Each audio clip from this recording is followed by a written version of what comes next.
In August of 1914, the world goes to war. Well, kind of.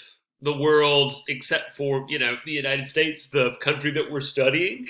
And to be honest, there was very little that we talked about in the last lecture that would lead any country or person to want to be a part of the First World War. I mean, look at this. We talked about how the First World War was a war that was just, unprecedentedly lethal and deadly. You had battles that would last for days, weeks, and months at a time, like the Battle of the Somme, the Battle of Verdun.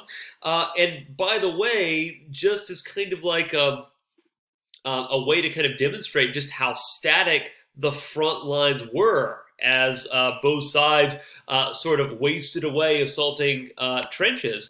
The war, at least on the Western Front, the front between basically between Germany and France, it begins with the Battle of the Marne and it ends with the Battle of the Marne. That doesn't mean that there's only like the first Battle of the Marne was decisive. What I mean is that in 1914, you have a battle in which the German army is checked right outside of Paris. Spoiler, in 1918, the German army once again launches an offensive that is stopped at the Second Battle of the Marne. So what does that tell you? It tells you that over the course of 4 years of war, the front lines haven't meaningfully shifted. So you have battles that involve mass casualties, and of course, the very idea of conflict itself has been redefined by increasingly lethal forms of technology. So the reason I bring all of this up is, remember, the United States has a choice as to whether or not it's going to war. And nobody is twisting Woodrow Wilson's arm to go to war. Well, maybe Teddy Roosevelt, but he lost the election, so he doesn't matter. The fact is that Woodrow Wilson believes that the United States should be neutral, but we know that it won't remain neutral, that he won't remain neutral, because eventually, in April of 1917, the United States will declare war on Germany and the rest of the Central Powers. And the very fact that it does is not inevitable. And we'll go over how the United States makes its choice. And in fact, this whole lecture is called The War of Choice, how the United States chooses to go to war. So one thing that we have to sort of ask ourselves is, based upon all this, was Woodrow Wilson, bloody insane? I mean, in the First World War, at least if you look at it from the British, the French, the German, or the Russian perspective, you had single battles in that war in which there were more casualties than during the entire American Civil War, whether you're looking at it from the perspective of the Union or the Confederacy. That's just how bad the First World War was. And Woodrow Wilson joins that, and it's not as if Woodrow Wilson sort of takes a leap in the dark in August of 1914, where nobody is really quite sure or clear on what a modern war will look like. No, Woodrow Wilson joins the war in 1917 after we have a 3-year track record of what modern war looks like on the European continent. And he joins that. So we have to ask ourselves, why? And the idea of America participating in a conflict like this looks even more absurd if you look at the context. At the very beginning of the conflict, Woodrow Wilson said that Americans should be, quote, neutral in thought as well as in deed. So, in other words, not only should America just be neutral as a nation state, that Americans themselves should be neutral. Like, you shouldn't even be partial. Don't even think partially to one side or the other. That Americans should just stay out of it. And as we're going to find out, there is kind of a shrewd economic logic to that, because both factions will need arms and supplies to basically get them through the conflict. So Woodrow Wilson emphasizes, for many reasons, that Americans should stay out of war. And of course, that's very popular during this time period. And that might seem obvious to you guys, looking at all this, but it might not be quite as obvious when you think about America's relationship with war in the past. That Americans were, sort of enthusiastic about the War of 1812 or the Mexican-American War, but you don't see that same kind of enthusiasm for the First World War, and partially because Americans just didn't see any real benefit.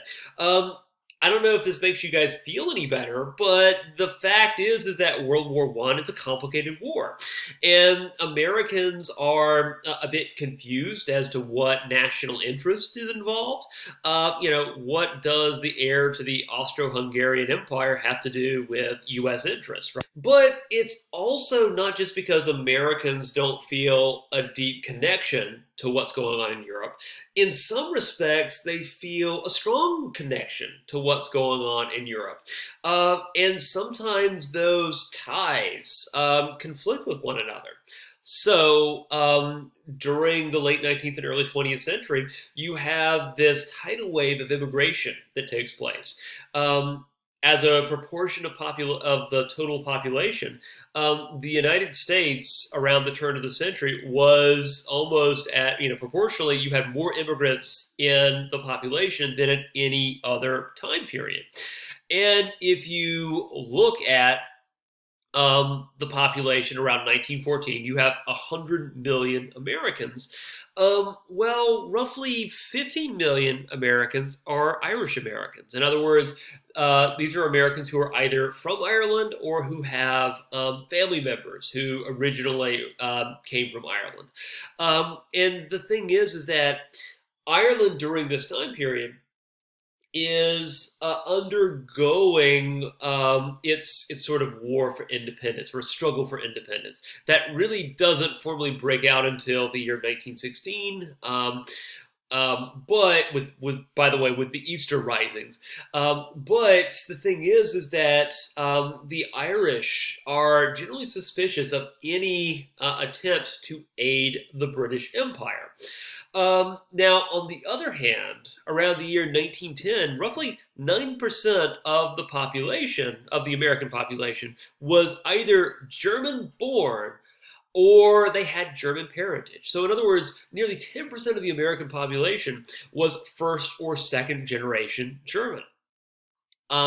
Now, the fact that that sort of creates conflicting loyalties might seem obvious. We have to remember that many of those German immigrants were themselves political refugees. These were people who fled Germany as Germany was unifying under militaristic Prussian leadership.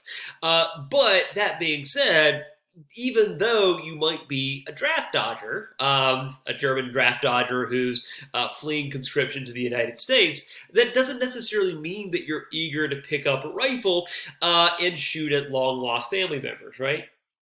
Now, you also have, between the years 1881 to 1914, roughly 3.2 million Russian immigrants. Now, you might think, well, surely they're going to be partial towards the Russian Empire. And that's not quite true. Because many of those immigrants are actually from Jewish communities. And they're fleeing from things called the pogroms. Now, is it kind of embarrassing to say, but as American history students, we shouldn't have a hard time figuring out what the pogroms are. The pogroms are basically a series of discriminatory policies passed by the Russian government against Jewish people.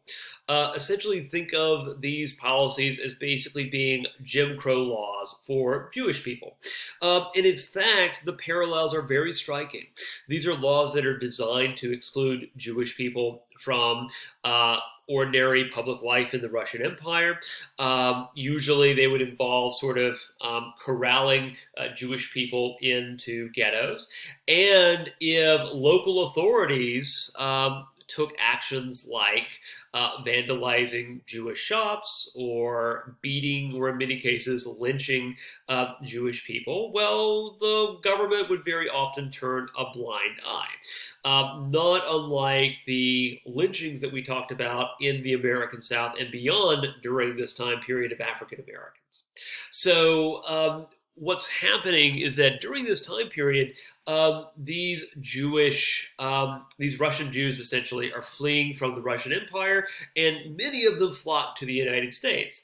And maybe understandably, they are not too keen on providing any aid to the Russian Empire, which is, of course, if you look at the Allied powers, Russia was a cornerstone member of the Allies. So, in other words, if the United States is even thinking about supporting the Allies in some way, shape, or form, it has to somehow justify giving aid to this. And by the way, we'll talk a bit more about how the Russian Empire kind of complicates the objectives of the United States during this war. Now, there are all kinds of political reasons why Woodrow Wilson would want the United States to remain neutral, but maybe a reason that's underrated is simply the fact that Woodrow Wilson is kind of an idealist and a moralist to a certain extent. And the idea of joining an unjust war or intervention just seems kind of foreign to Wilson. Wilson is somebody who has a few sort of set principles, and by golly, he clings to them. I've heard suggestions that this is because of the fact that he is raised by a father who's a Presbyterian minister. So that being said, though, even though Wilson believes that Americans should stay neutral and stay out of foreign affairs, what's interesting is that foreign affairs kind of begin to involve the United States in one way or another.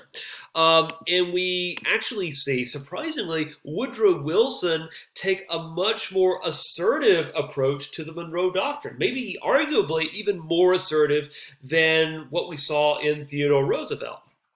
So the classic example is what happens in 1913 to 1914. In 1913 to 1914, Mexican President Porfirio Diaz is overthrown, and the country breaks into really a civil war. After Diaz is overthrown, a caretaker government under a new president, President Madero, takes power until it in turn is overthrown by a Mexican general, General Huerta, who overthrows Madero and promptly declares himself president. Now, what Wilson does here is very interesting. He refuses to recognize Huerta's government, and he says, quote, "I will not recognize a government of butchers. I am going to teach the South American republics to elect good men." So in some respects, Wilson's attitude kind of connects to older 19th century imperialist attitudes about teaching and enriching colonized territories and teaching them sort of proper ways of how to run themselves. Wilson himself also takes note of the fact that Huerta's coup seems to be aided by the German government.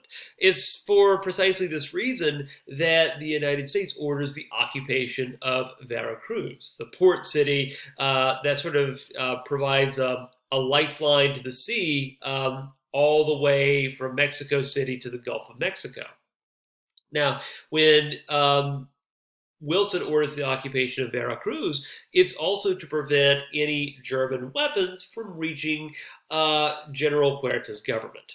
Now, that is technically like a declaration of war, right? Well, not if you're Woodrow Wilson, because apparently Woodrow Wilson is just doing this to teach the Mexican government a lesson. And by the way, his attention isn't totally focused on Mexico. Recently in Haiti, there was a coup d'etat where the president of Haiti was overthrown. And this is something that President Biden is wrestling with right now. Well, in 1915, a century and 6 years ago, the Haitian president was assassinated. And President Woodrow Wilson, in response, orders American Marines to occupy Haiti, and it actually those Marines stay in Haiti and occupy it until the year 1934. So it leads the United States to basically occupy Haiti for almost 2 decades. Um, so what also happens though is that the situation in Mexico doesn't improve.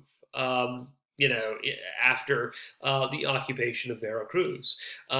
In Mexico, you basically have a weak central government and many semi-independent warlords. Specifically, Pancho Villa, who has at his disposal some 1,500 raiders, and Pancho Villa is incensed and outraged by the fact that the United States has been intervening into Mexican affairs. Well, in 1916, Pancho Villa and his forces launch a raid into Columbus, New Mexico. And there's a brief, small battle there in which Villa's raiders fight with U.S. cavalry. And something like close to 200 of Pancho Villa's men are killed or injured. And roughly 40 U.S. cavalrymen are killed or injured as well. Now, Woodrow Wilson decides to respond by invading Mexico. Not necessarily to overthrow the government or to occupy it, but to basically launch a manhunt in search for Pancho Villa. Now, what happens is that in the process, U.S. troops clash with Mexican soldiers who are trying to defend their national borders from U.S. aggression. But if you're Woodrow Wilson, you don't care because in your mind, a government, in this case the Mexican government, that which could allow somebody like Pancho Villa to launch a cross-border raid, didn't have laws worth respecting. And so you see this really interesting and or fascinating streak in Woodrow Wilson's character. On the one hand, you do see somebody who truly doesn't want to deal with foreign affairs, but you get the impression that that is a position held out of ignorance rather than out of knowledge and experience. Woodrow Wilson doesn't really know how to deal with complicated, events that happen internationally, and when they do, Wilson sometimes just goes, let's just be blunt, ape. He invades Mexico to search for one guy, and that manhunt itself fails to actually find Pancho Villa and really just gets a bunch of people killed on both sides. But if you're Wilson, that's not the point. The point is to stand up for your principles. It's not the last time we're going to talk about Woodrow Wilson standing up for his principles in a very stubborn way. So obviously the United States does go to war. And so the question is, what actually changes? Well, to a certain extent, it's about the special relationship, which isn't really something that we've talked about at this point. The special relationship is a term that's used to describe the close relationship that the British and the Americans developed during the Second World War. Now, it is like a World War II thing, but you could kind of argue that its roots go back to the First World War. The U.S. and Great Britain have been rivals longer than they've been friends, but it's always been a complicated relationship, admittedly. The United States was obviously a colony of Great Britain formerly. And there is kind of a built-in advantage to the extent that the United States and Britain share a common language. a common culture, and a common telegraph wire. We talked about the importance of the transatlantic telegraph, which runs from basically the United States to the United Kingdom. And it basically meant that all news from Europe that was sent to the United States was sent through London first. And the British had no reservations about censoring the news that arrived in the United States, partially to make the British themselves look good. And partially this is because the British government realizes very early on that it wants the United States to get involved in the war. Um, but you can also kind of see another important point here, which is okay. This sounds ridiculous, but it's the mom argument. The fact is that British and American elites, political elites, business elites, sort of cultural elites, they had been intermarrying throughout the 19th century. For those of you who have ever seen Downton Abbey, you get sort of a taste of this development where you have a British lord who marries an American heiress because the American heiress has the money. The British lord has the title, and this was actually kind of a common thing during the Gilded Age. And in fact, we can point to two very important figures in world history that are the product of these, let's say, this transatlantic relationship. So if you look at Woodrow Wilson, Wilson has an American father, but his mom is British. And so, who knows? Maybe we can take the mom argument too far, but because Britain becomes the unofficial leader of the Allied powers, the question is, at some point, do you associate Britain with mom? And are you going to really leave mom hanging? It's kind of a squirrely psychological argument that we can't really be sure how important it is, but maybe there is something to it. Also, by the way, on the flip side, the first Lord of the Admiralty in Great Britain had a British father and an American mother. And some of you are like, okay, big whoop. But you might not know him as the First Lord of the Admiralty, but you've probably heard of British Prime Minister Winston Churchill. So what we kind of see is that some of the major figures on both sides of the Atlantic were the byproducts of these, British and American, marriages. So that being said, if you're cynical, and you should be, maybe you want to follow the money, not the bloodlines. And I totally get it. And if that's you, what you can also look at is that while Wilson encouraged Americans to be neutral in thought as well as in deed, he said nothing about their pocketbooks. And if you look at where American bankers and investors had loaned money, they had loaned some 27 million with an M dollars to the Central Powers, but they had loaned $2.3 billion to the Allied powers, especially to Britain and France. And so the question is, during a time period where $2.3 billion was a lot bigger then than it is now, the question is, if this money is, outstanding, in other words, if it's a loan, and the Allied powers lose the war, well, how is the United States going to get this money back? I'm not going to say that we're in it for the money, but at the end of the day, money talks to a certain extent. But arguably, the most important reason beyond that is that America goes to war in the First World War for the same reason that it does in 1812. And that is, in a lot of respects, World War I is kind of a repeat of the War of 1812. You have two conflicting European superpowers that are predominantly, at least from America's perspective, fighting over the high seas.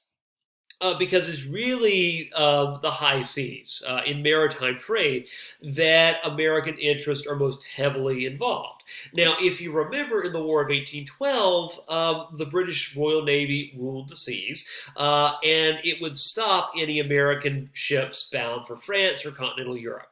And as it would stop these American ships, it would very often impress escaped members of the Royal Navy back into service. The practice of impressment. Um, Now, you have to hand it to the British that even though the British would blockade and interdict ships bound for Germany, they had learned some lessons from the War of 1812.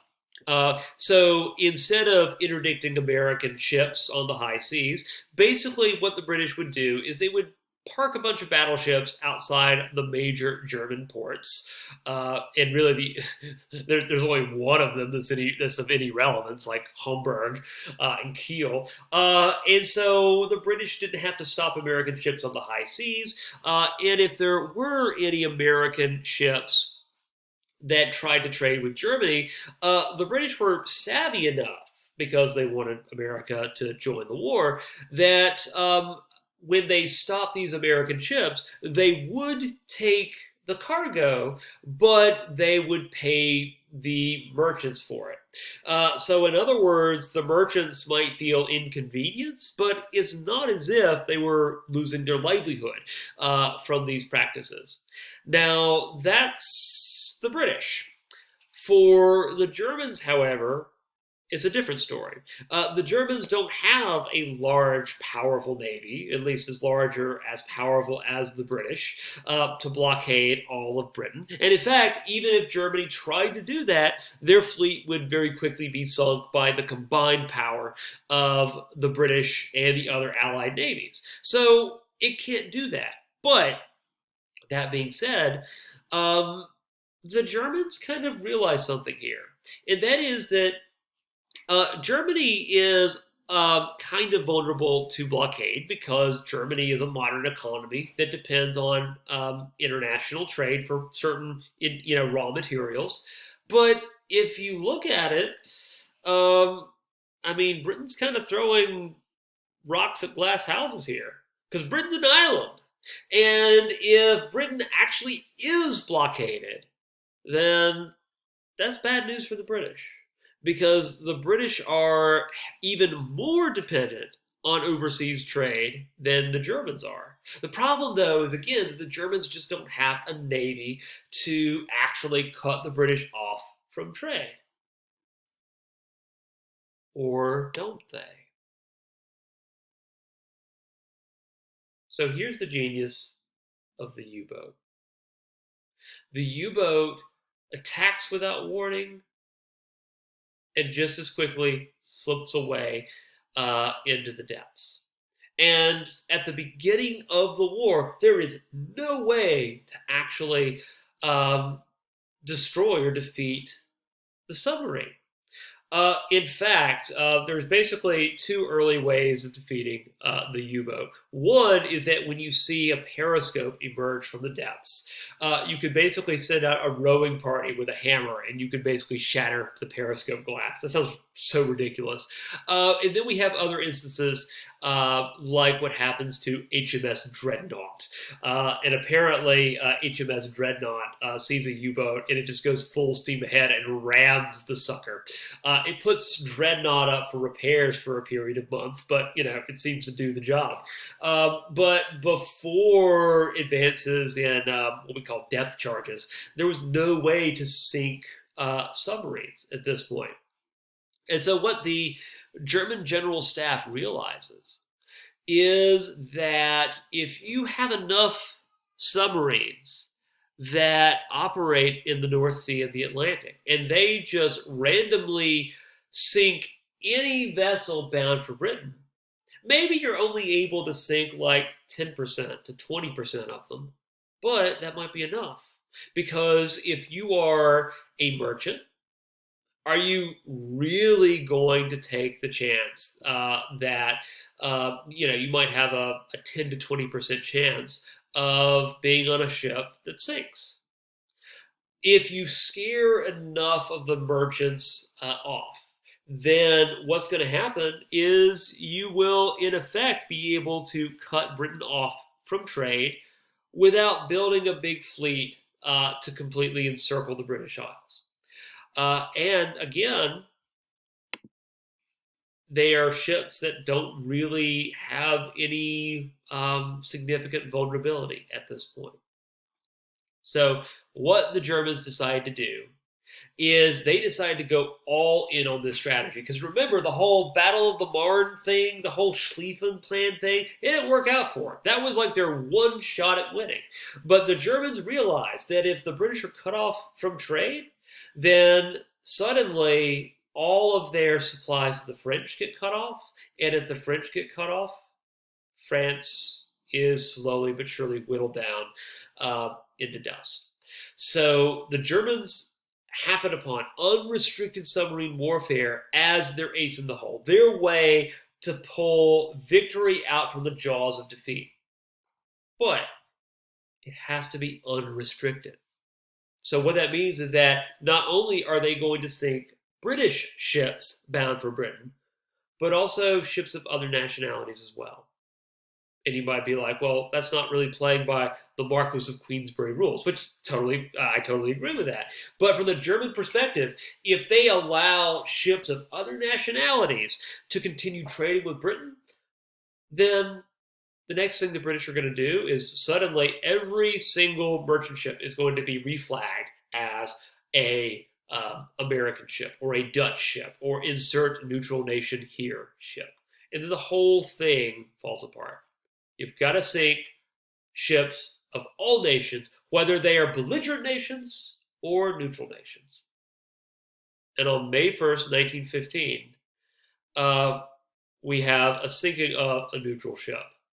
And what a ship it was. It was Cunard Liner's Lusitania, this enormous passenger ship that sort of resembled the Titanic that you guys are probably familiar with.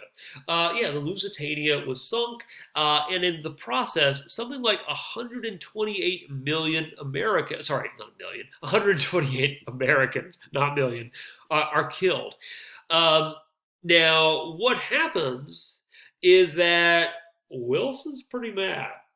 Again, this is a person who's all about principle, and he invades Mexico because Pancho Villa kills like 200 Americans without warning.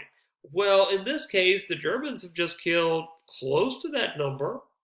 And while Wilson doesn't invade Germany, again, he is quite angry.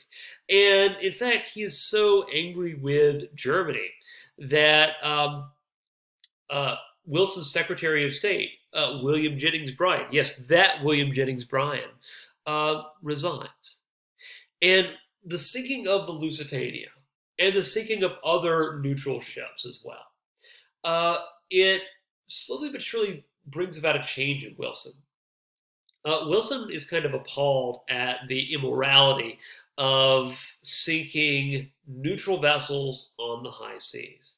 And we begin to see the United States take proactive steps that kind of sort of align it with the Allies. So among other things, you see the National Defense Act, which expands the Army, and also military trade with the Allied powers, the Entente, increases after the Lusitania sinking. But the other thing that's going through Wilson's mind is, what if Germany actually wins the war? So if Germany is willing to sink civilian ships to win its European war, what else is it capable of? And if it is able to take control of most of Europe, what is that new Germany going to look like? And could it be a threat to the United States? So this is what's kind of going on in Wilson's mind. Now, that being said, Wilson is able to extract a German promise not to sink American ships in the Lusitania notes. And Germany also promises in what's called the Sussex Pledge to limit attacks on just in general if the U.S. helps end the UK's blockade of Germany in some way, shape, or form. Now, that being said, though, we talked about the fact that the British have kind of a built-in advantage in that they sort of can. They have a propaganda advantage. And so one thing that happens is that the sinking of the Lusitania is a frequent topic that's depicted in both British and American propaganda. Now, in fact, you have uh, this thing right here, which is called the Lusitania Medal, in which it was reported that the captain of the Lusitania was decorated with a commemorative medal that celebrated his accuracy in shooting a target that was bigger practically than a skyscraper. And reports of the Lusitania Medal circulated throughout the United States. And of course, the optics were absolutely terrible and horrible, right? You're celebrating the sinking of a civilian ship. What are you thinking? Well, actually, no such medal really existed. The medal itself was a forgery by British intelligence, who used it to, again, drag the United States further and further towards war with Germany. Now, that being said, most students, I think, who know something about America's reasons for going to war in Europe are like, well, Lusitania, ... America goes to war in 1917. The thing is, though, that the Lusitania sinking happens in 1915. And the United States doesn't go to war until April of 1917.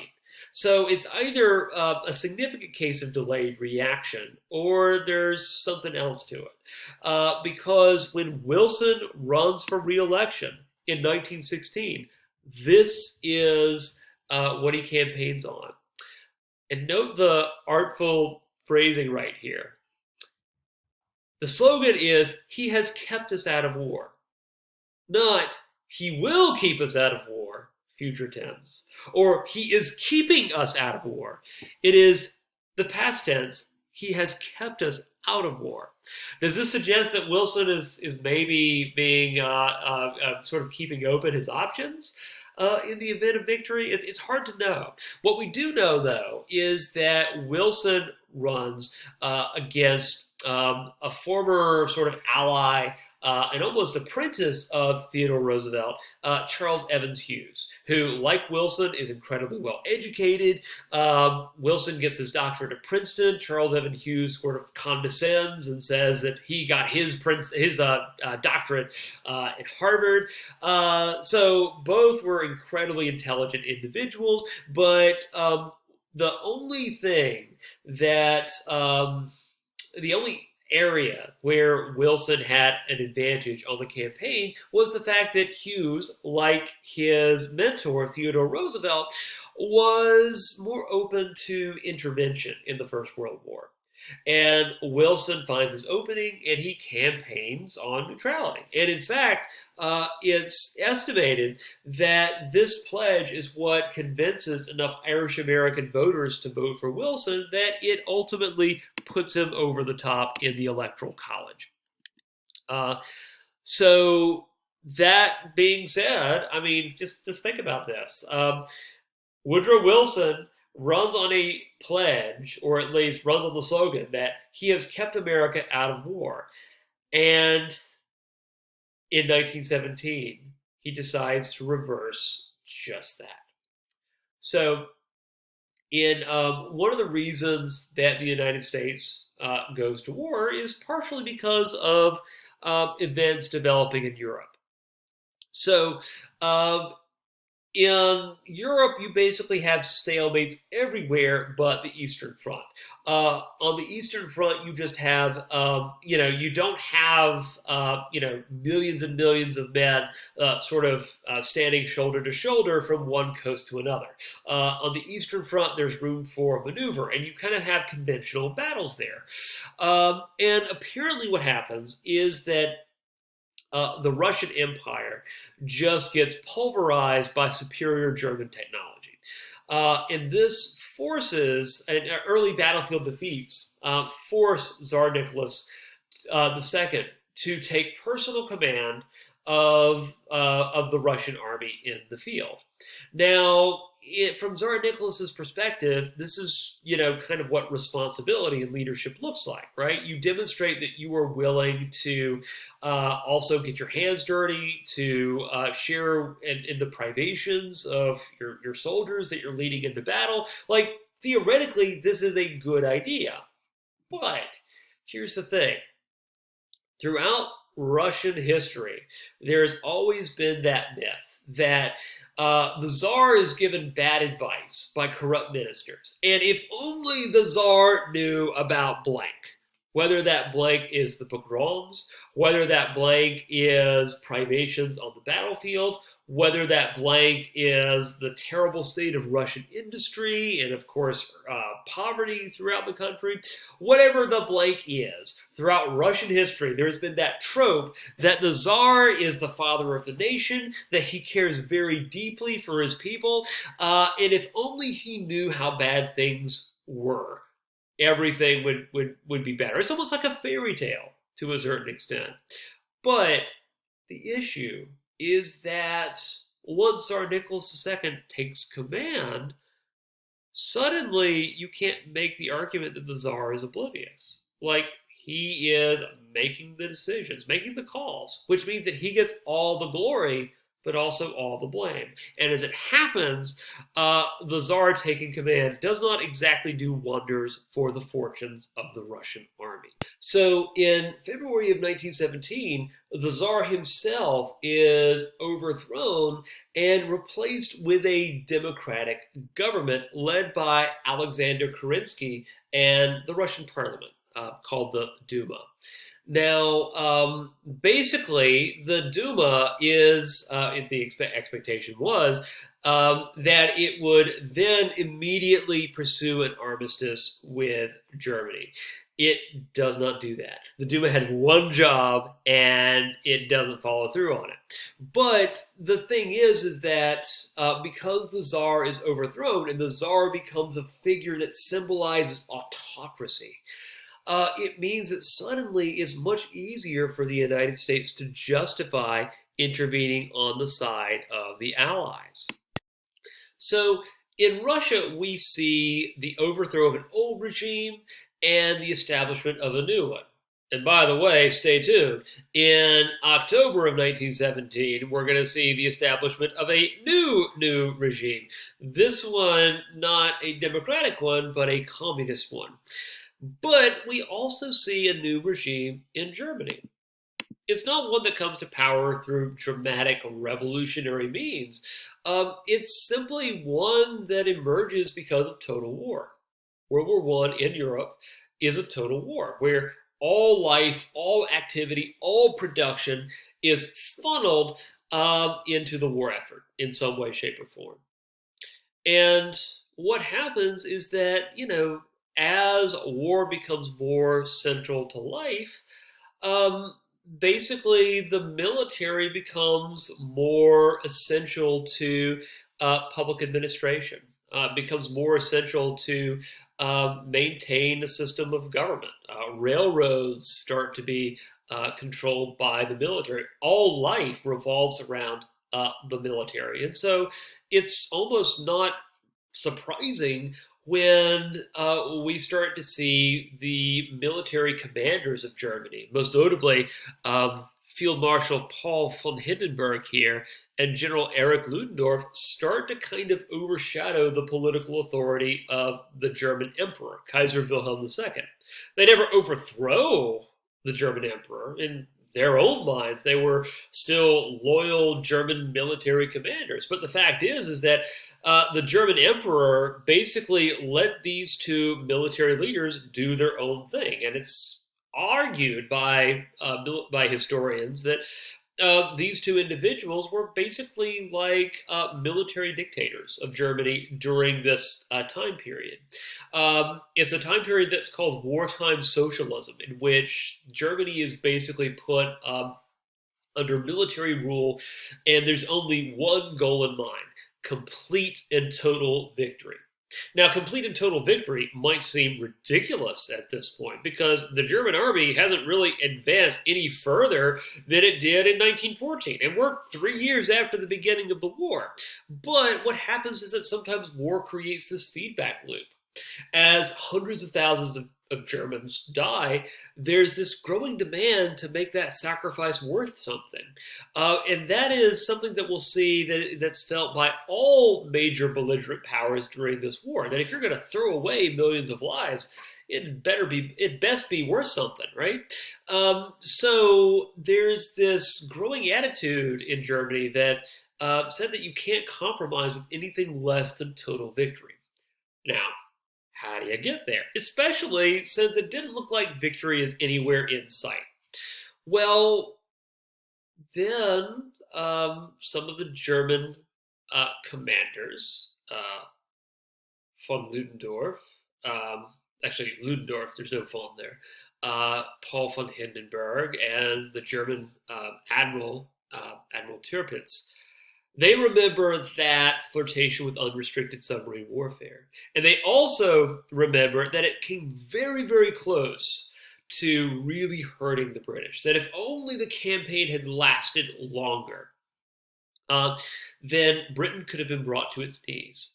And so the German General Staff puts on this presentation to Kaiser Wilhelm II. And they argue that German unrestricted submarine warfare should resume because it offered the best chance of victory. And they promise the Kaiser that if that happens, victory will be assured within 6 months. Now, Kaiser Wilhelm II was no great statesman or diplomat, but he was no fool.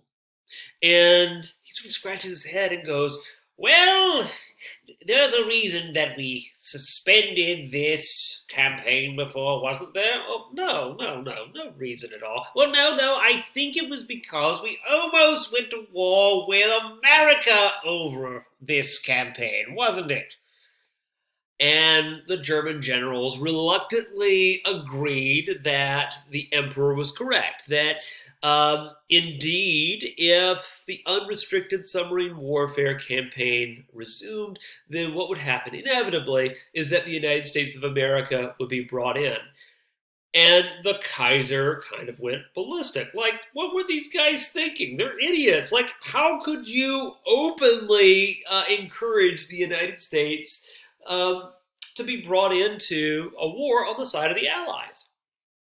Well, this is where things get a little ridiculous because the German generals, well, there's this old sort of saying that a carpenter sees the world in hammers and nails. A plumber sees the world through wrenches and pipes. Like the basic idea is that you see the world through the prism of your occupation. So a general sees the world through soldiers, bombs, and bullets, right? And so the Kaiser, when he presses the generals on this point, the generals basically say that it doesn't matter. The United States has no powerful military establishment. It really doesn't have an army to speak of. It's not ready to fight on a wartime footing. Yeah, it's got a big population and industry, but in the long term, that won't matter. By the time Britain is knocked out of the war, it will be too late. And so the Kaiser reluctantly gives way, and unrestricted submarine warfare resumes. Now, between February and March, U-boats sink 5 ships. and at 5 U.S. ships. And at this point, Wilson begins to break off diplomatic relations with Germany. It's usually like the second last step, or really the last step before a declaration of war. But then, British intelligence intercept this, the Zimmermann telegram. The Zimmermann telegram is a letter that was sent by the German foreign minister Alfred Zimmermann to the Mexican government. Now, the Zimmermann telegram encourages Mexico to invade the United States because the Germans by this point have just come to terms with the fact that America is coming in. So they might as well make the best of it. So just think about how this sounds. You can read the text of the document, but it basically goes like this. Mexico, tell you what, we'll give you a great offer. If you manage to invade the greatest industrial power on planet Earth, and do so successfully without any help from anybody, and manage to actually not immediately get destroyed, then we will give you permission to keep the territory that you lost in the Mexican-American War. Good luck. We're all counting on you. Love, Germany. It doesn't take into account the fact that Mexico is still in the midst of a civil war. Oh, and by the way, if you have any time left over in your day, why don't you, just mosey on up across the Rio Grande and invade the United States of America? Like, what were they on when they thought that was a good idea? And to be honest, it was a bit of a stretch, and the Germans knew about it. But at the end of the day, it is just a stretch. They're just throwing stuff against the wall to see if it sticks. Certainly, the United States won't be there to scrape it off the floor and read it. But unfortunately, that's exactly what happens. British intelligence intercept this telegram and gleefully pass it on to U.S. authorities. And so, at this point, you get the impression that Woodrow Wilson has basically had it. In April of 1917, the United States declares war against Germany and the Central Powers. And this is despite the fact that shortly before that declaration of war, Germany realizes that maybe it had gone a step too far. And it begins cutting back on those, submarine attacks. But at this point, it's too late. Wilson's got his dander up. And so what happens is that Wilson goes to Congress and asks for a declaration of war against Germany and the other members of the Central Powers. But what's interesting is that if you're Woodrow Wilson, it's about the principle of the matter. It's not just about the fact that, you're super mad at Germany and you want good old-fashioned revenge. Like, that's not enough. And so, for Wilson, who has been watching this war develop on the sidelines for about 3 years now, the war isn't just about putting Germany in its place. That's actually pretty easy as an objective.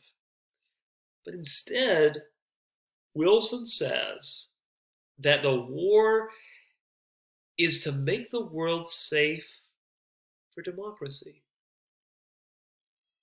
It's peak Jacksonianism, I understand.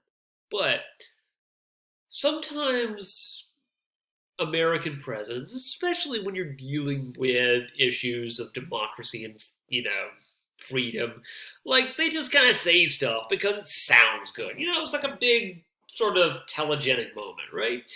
And so, yeah, like, we like democracy and the world's got to be a safe place for it, right? But here's the thing. For Woodrow Wilson, those aren't just pretty words. He means every single syllable. and the extent that he goes to make sure that the world is actually safe for democracy will change world history forever. Till next time.